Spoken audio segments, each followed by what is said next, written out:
Hello everyone, let's see. Welcome back to my channel. My name is Ishika Kuntal and I am a student of class 8th. Today we are going to learn English and our topic is present indefinite tense. नमस्ते दोस्तों, मेरा नाम है Rishika quintal और मैं कक्षा 8 की छात्रा हूँ। अब आप लोग सोच रहे होंगे कि इतनी सी लड़की इतनी सी उम्र में इतनी अच्छी इंग्लिश कैसे बोल लेती है। तो अगर आपको मेरे जितनी अच्छी इंग्लिश बोलनी सीखनी है तो मेरे चैनल को सब्सक्राइब कर दें, लाइक कर दें और ज़्यादा से ज़्यादा लोगों तक शेयर कर दें।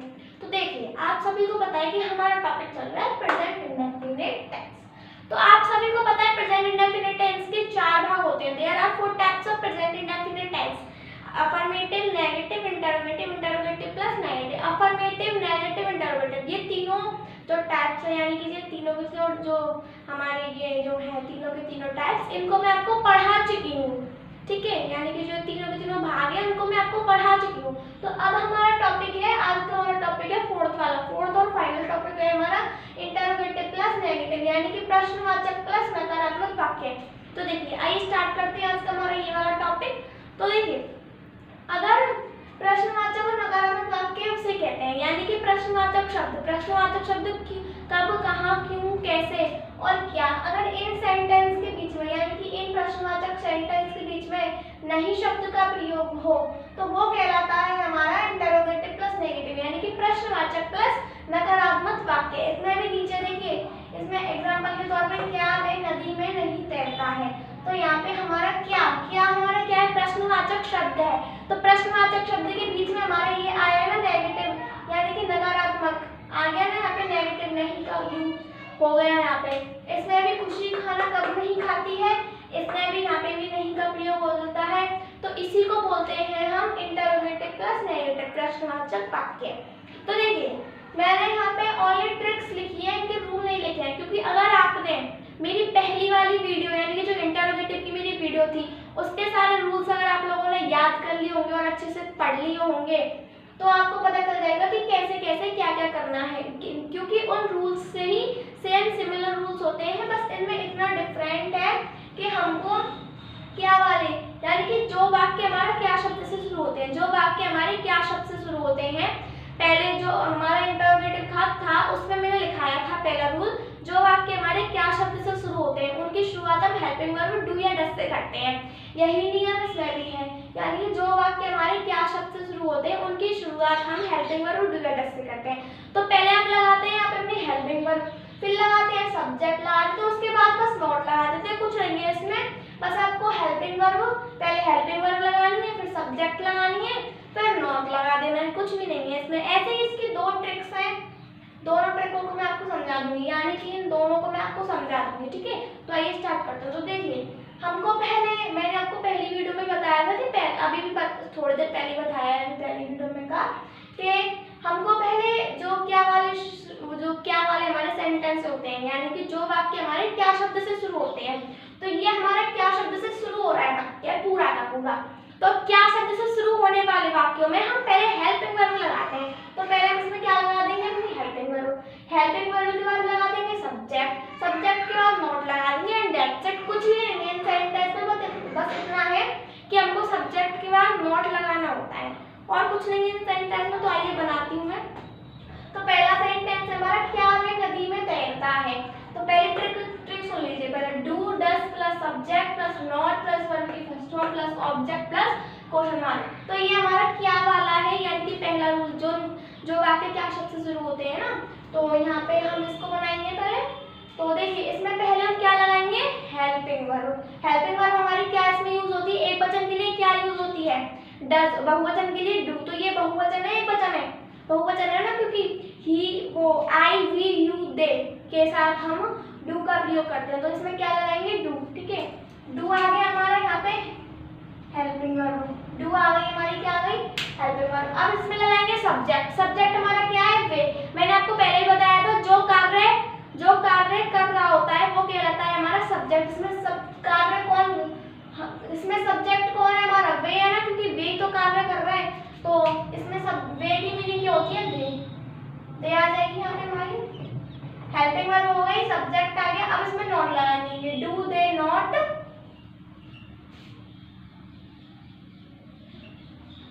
swim the river। बन चुका है हमारा सेंटेंस। और अब मैंने आपको एक भी चीज समझाया था कि ये जो हमारे प्रश्नवाचक वाक्य होते हैं यानी कि हमारे इंटरोगेटिव जो सेंटेंस होते हैं उनके अंत में यानी कि उनके लास्ट में प्रश्नवाचक शब्द यानी कि क्वेश्चन मार्क लगाना बहुत ही ज्यादा इंपॉर्टेंट होता है, वरना आपका पूरा का पूरा सेंटेंस जो है गलत हो जाएगा, जो सही नहीं बनेगा, पूरा का पूरा सेंटेंस आपका गलत हो जाएगा। चाहे वो आपका पूरा सेंटेंस सही हो पर अगर आप उसमें क्वेश्चन मार्क यानी कि प्रश्नवाचक शब्द नहीं लगाओगे तो आपका पूरा सेंटेंस गलत हो जाएगा यानी कि रॉन्ग हो जाएगा। तो यहाँ पे देखिए बन चुका है do they not swim the river. तो मैं आपको समझा दूं, पहले हमारी क्या लगाई इसमें हमने हेल्पिंग वर्ब, फिर हमारा आ गया सब्जेक्ट, फिर आ गई हमारी नॉट, फिर हमारी क्रिया। क्रिया क्या हो रही है इसमें, ठहरने की क्रिया हो रही है अरे स्विम, और बाकी का बचा कुचा किसमें चला जाता है ऑब्जेक्ट में, लास्ट में आ गया हमारा प्रश्नवाचक चिन्ह। एक बार फिर से ये रिवाइज कर देती हूँ, यानी कि जो वाक्य हमारे क्या शब्द से शुरू होते हैं और उनके बीच में अगर नहीं शब्द का प्रयोग हो रहा हो तो सबसे पहले हम अपनी हेल्पिंग वर्ब डू डज लगाएंगे, उसके बाद हम सब्जेक्ट लगाएंगे, फिर नॉट लगाएंगे, फिर वर्ब की फर्स्ट फॉर्म यानी कि क्रिया लगाएंगे, उसके बाद ऑब्जेक्ट, जो भी बाकी का बचा कुछ बच जाता है वो हमारा ऑब्जेक्ट में चला जाता है। लास्ट में मेन इंपॉर्टेंट जो हमारी चीज होती है वो होती है प्रश्नवाचक चिन्ह, वो लगाएंगे। ठीक है, अब आते हैं अपने ट्रिक नंबर 2 पर। तो देखिए ट्रिक नंबर 2 है हमारी QW plus do does plus subject plus not plus verb की फर्स्ट फॉर्म प्लस ऑब्जेक्ट। अब देखिए QW का मतलब मैंने आपको पहले वीडियो में बताया था, यानी कि जिन हिंदी वाक्यों के बीच में प्रश्नवाचक चिन्ह क्यों, कहाँ, कब, कैसे आदि आते हैं तो सबसे पहले हम उनकी मीनिंग लगाते हैं, यानी कि सबसे पहले हम उनकी अंग्रेजी लगाते हैं, उसके बाद हेल्पिंग वर्ब डू डज लगाते हैं। मैंने आपको बताया था ना। अब इसमें नहीं का प्रयोग और कर दीजिए। देखिए पहले हमको किसकी, इनकी मीनिंग लगानी है, कब की मीनिंग लगाएंगे पहले, उसके बाद हेल्पिंग वर्ब लगाएंगे, फिर ऐसे इसमें लिखा हुआ है सब्जेक्ट, फिर सब्जेक्ट लगा देंगे, उसके बाद हम नॉट लगा देंगे। चलिए इस सेंटेंस को बना के दिखाती हूँ। खुशी खाना कब नहीं खाती है, तो इसमें आ गया ना क्यों, कहाँ, कब, कैसे। कब की मीनिंग क्या होती है व्हेन, तो व्हेन लगा देंगे यहाँ पे व्हेन। अब क्या आएगी इसमें हमारी हेल्पिंग वर्ब व्हेन डज। अब हेल्पिंग वर्ब डज क्यों आएगी, क्योंकि ये एक वचन है, एक वचन में किसका प्रयोग होता है डज का, बहुवचन में डू का। यहाँ पे बहुवचन था तो यहाँ पे डू आया और यहाँ पे एक वचन है तो यहाँ पे डज आएगा। ठीक है, व्हेन डज खुशी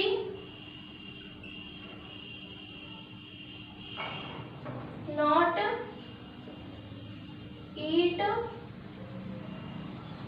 दी फूड, व्हेन डज खुशी नॉट ईट दी फूड, खुशी खाना कब नहीं खाती है। ठीक है, ये हमारा सेंटेंस यहाँ पे बन के रेडी हो चुका है। तो देखिए सबसे पहले हमारे इसमें क्या लगाई हमने QW, यानी कि इन क्यों, कहाँ, कब, कैसे की स्पेलिंग व्हेन, इसकी स्पेलिंग व्हेन आ गई। उसके बाद हमने क्या लगाया अपना हेल्पिंग वर्ब। हेल्पिंग वर्ब हमारी क्या होती है डू या डज, एक वचन के लिए क्या लगाते हैं डज, तो हेल्पिंग वर्ब हमारी डज आ गई। उसके बाद सब्जेक्ट, सब्जेक्ट हमारा वो होता है जो कार्य कर रहा होता है, इसमें कार्य कौन कर रही है, खुशी कर रही है, खुशी, खुशी मीनिंग यहाँ पे आ चुकी है। ठीक है, उसके बाद हमारा आता है नॉट, नॉट की मीनिंग यहाँ पे लगाते हैं। उसके बाद वर्ब की फर्स्ट फॉर्म, वर्ब की फर्स्ट फॉर्म माने क्रिया, इसमें क्रिया क्या हो रही है, खाने की क्रिया हो रही है ईट, और बाकी का बचा कुचा जो रहता है हमारा वो चला जाता है ऑब्जेक्ट में। इसमें बचा क्या, खाना, खाना माने किसमें चला गया ऑब्जेक्ट में, लास्ट में प्रश्नवाचक चिन्ह। तो आई होप आपको ये दोनों ट्रिक समझ में आएंगे। एक बार फिर से रिपीट कर देती हूँ, यानी कि जिन हिंदी वाक्यों के बीच में प्रश्नवाचक शब्द क्यों, कहाँ, कब, कैसे आते हैं तो सबसे पहले हम उनकी अंग्रेजी लगाते हैं, उसके बाद हम डू डज लगाएंगे, उसके बाद सब्जेक्ट, फिर अपना उसमें नॉट लगा देंगे अगर बीच में नहीं आ रहा हो तो। ये हमारा प्रश्नवाचक प्लस नकारात्मक का है यानी कि नेगेटिव का है हमारा। तो यानी कि जिन हिंदी वाक्यों के बीच में प्रश्नवाचक शब्द क्यों, कहाँ, कब, कैसे आदि आते हैं, अगर फिर नॉट आता हो तो हम सबसे पहले अपनी QW यानी कि इनकी स्पेलिंग लगाते हैं, क्यों, कहाँ, कब, कैसे की, उसके बाद हेल्पिंग वर्ब लगाते हैं यानी कि सहायक क्रिया, उसके बाद सब्जेक्ट लगाते हैं, फिर उसके बाद हम नॉट लगाएंगे, फिर अपनी वर्ब की फर्स्ट फॉर्म लगाएंगे यानी कि जो क्रिया होती है, उसके बाद जो बचा कुचा रहता है वो चला जाता है ऑब्जेक्ट में। तो फूड हमारा किसमें चला गया ऑब्जेक्ट में, क्योंकि ये बच गया। ठीक है, तो आई होप आपको ये दोनों ट्रिक समझ में आ गई हो। एक और ट्रिक बचती है इसका भी, तीसरी, वो और समझाते हैं।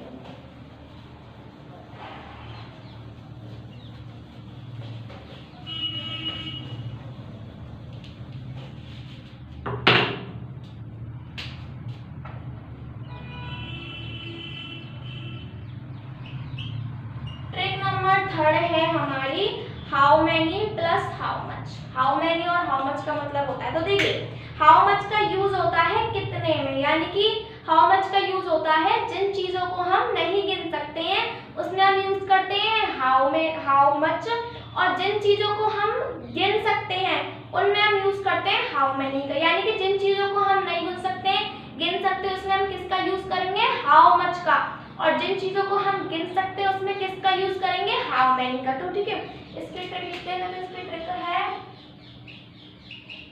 How much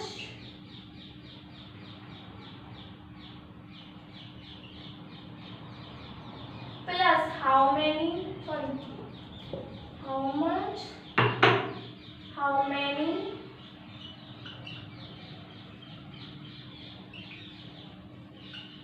plus noun plus हमारी इसमें हेल्पिंग वर्ब क्या है, डूडस, प्लस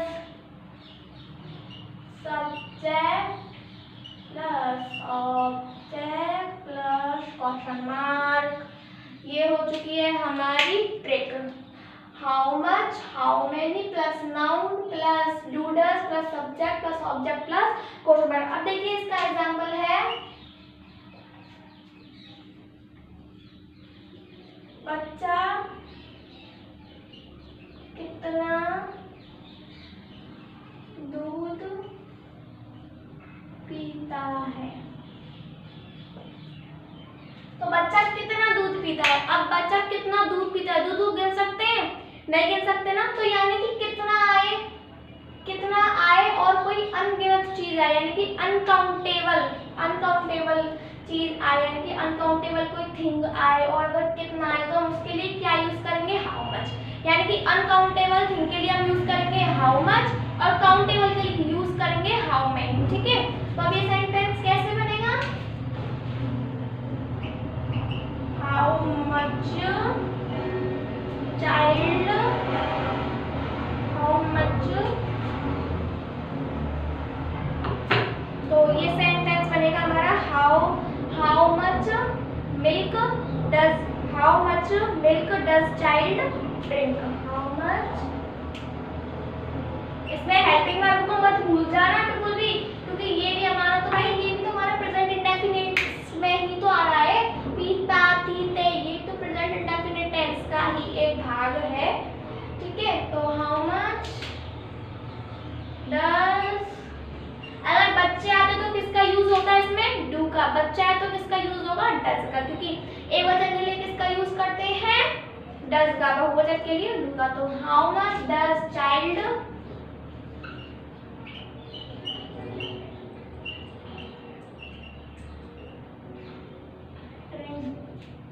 ड्रिंक,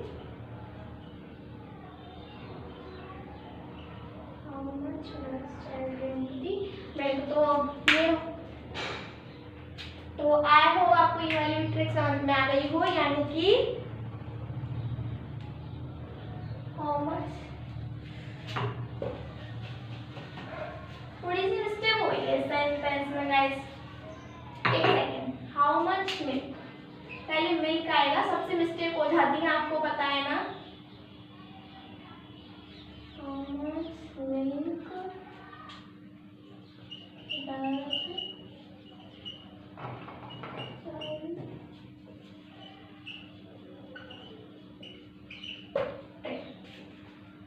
तो यानी कि how much milk does child drink, how much milk does child drink, now this sentence was correct. तो देखिए अब हाउ मच का यूज हम किस लिए करेंगे, अनकाउंटेबल थिंग्स के लिए, और हाउ मैनी का यूज किसके लिए करेंगे, काउंटेबल थिंग्स के लिए। तो इसकी ट्रिक है how much how many plus noun plus do does plus subject plus object plus question mark. तो आई होप आपको आज की ये तीनों ट्रिक्स, यानी कि तीनों जो मैंने बताई हैं ट्रिक्स, यानी कि तीनों रूल मैंने जो आपको बताए हैं, रूल मैंने लिखे नहीं है बट आपको समझा दिया है एक तरीके से, क्योंकि अगर आपने मेरे पहले वाले सारे रूल्स अच्छे से याद कर लिए होंगे तो आई होप आपको रूल्स की बिल्कुल भी नीड नहीं पड़ेगी, ट्रिक्स से ही आप समझ जाओगे। ठीक है, तो आई होप आपको आज की वीडियो समझ पे आ गई हो, इंटरोगेटिव प्लस नेगेटिव का प्रश्नवाचक यानी कि नकारात्मक वाक्य।